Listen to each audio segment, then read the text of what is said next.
Hi everyone, let us talk about electromagnetic waves. So you notice here I've written down Maxwell's equations, and in particular I'm writing them down in their microscopic form. So you notice there's no D fields and there's no H fields. It's just E fields and B fields for the moment.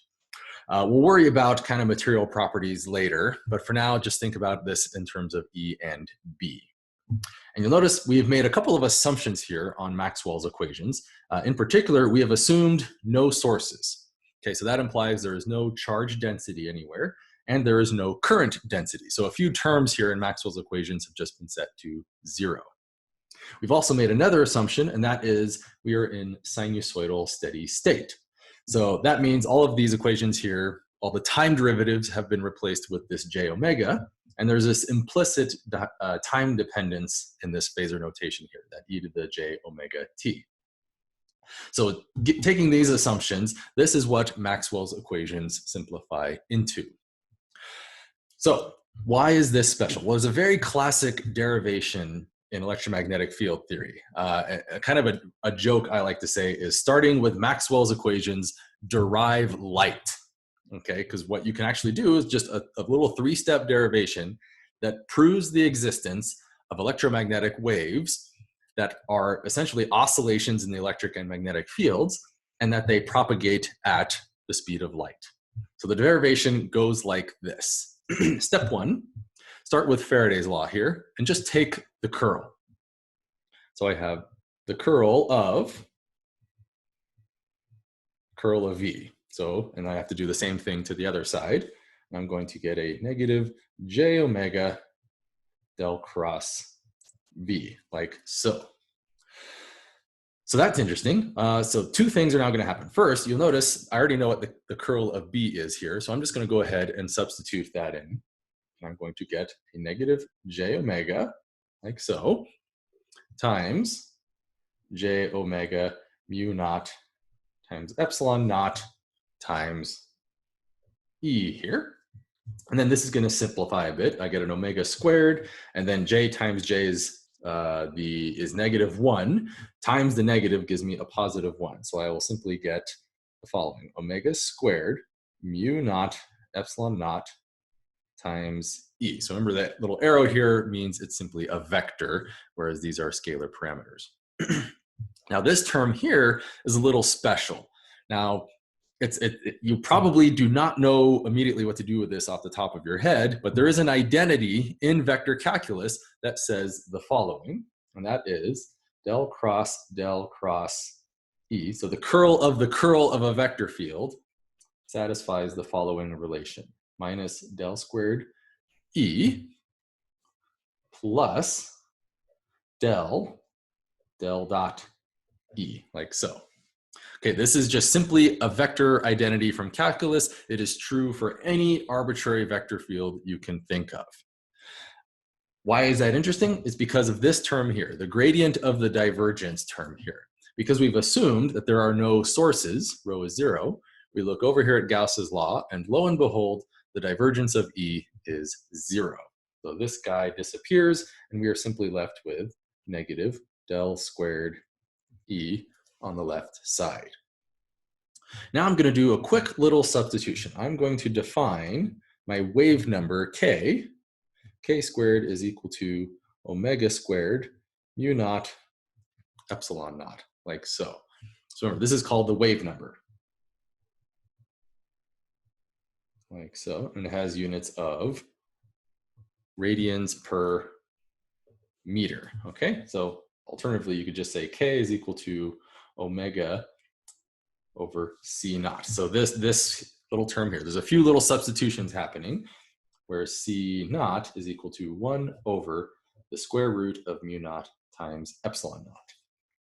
Okay, so this is a physical constant of the universe here, and you notice my wave number is just satisfying it over here. So this will turn out to be the phase velocity of my waves, but we're not quite there yet. So I'm now going to take this expression and rearrange it a bit, and what you are left with is the following: del squared E plus k squared E is equal to 0. Just like so. Now remember, We saw something very similar when we played with the telegrapher equations, right? We had these coupled partial differential equations relating voltage to current, and we got a kind of Helmholtz equation, not a kind of, an actual Helmholtz equation, which had solutions of traveling waves. So this is still a Helmholtz equation, only it's acting on vectors. So you can think of this as like a sort of vector Helmholtz equation.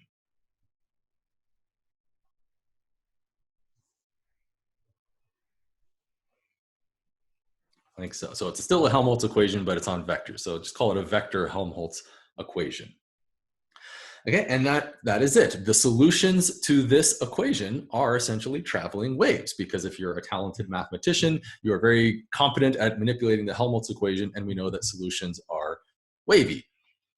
And what you then do is the exact same derivation, only instead of starting with Faraday's law and then substituting into amperes, you do the curl up here.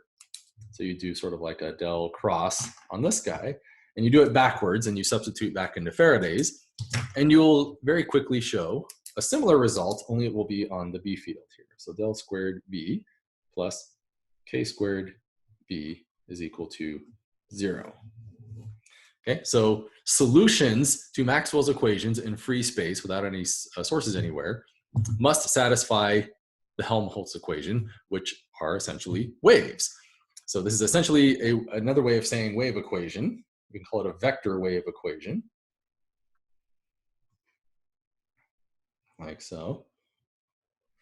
The only difference between a Helmholtz equation and a wave equation is really just because we're assuming this phasor form. If we did it all in time domain, you would get a true wave equation rather than a kind of Helmholtz equation. So just think about in your mind, Helmholtz equation and wave equation are kind of one and the same thing, other than this sort of a sinusoidal steady state assumption here.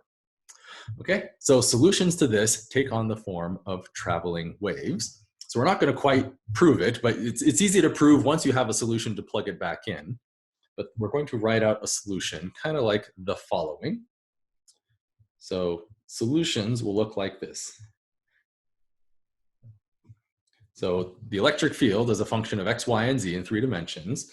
This is usually a kind of a pain to write it out. So it's very common to see something like this. So R is just some 3-dimensional vector, a position vector in space, uses a shorthand for this, is going to take on something that looks sort of like the following. E to the minus j k dot r. So this is a traveling wave with some polarization associated with it. And likewise, we do the same thing on the magnetic field. You get B of R is equal to, you'll get some kind of B hat. So it has a polarization. I'm going to say B naught. It will also be e to the minus j k dot r, like so. So it looks like there's a lot of freedom here, but you also have to remember that these waves here have to also simultaneously satisfy Maxwell's equations here. So we're not going to get too much deep into that, but you can then prove that this is a transverse electromagnetic wave. That is to say, if I have an electric field here, and then I could have a magnetic field this way, then it would propagate down in that direction. So these fields have to be perpendicular to each other in order to satisfy the wave equation here, and independently also satisfy this stuff up here.